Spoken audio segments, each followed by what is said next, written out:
Hey guys, welcome back to this channel. In this video I'll be showing you guys how you can fix iMessage not working on your iPhone.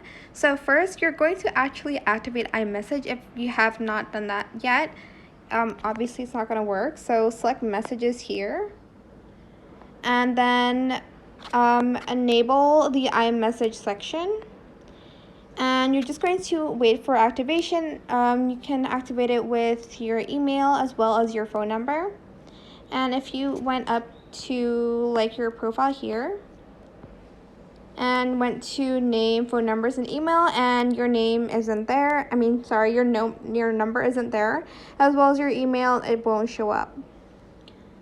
Another thing you can do is you do have to restart your phone. And lastly, you can just go to general, go to software updates, and see if there are any updates. If there are, please update your phone so that it will work.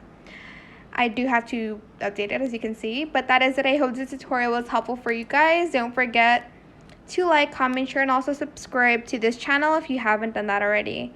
If you have any more questions about this video, just leave it in the comment section down below and I'll try my best to answer them all for you guys. If you found this video helpful, please click the thanks button as well. That is it. Thank you so much for watching. Bye!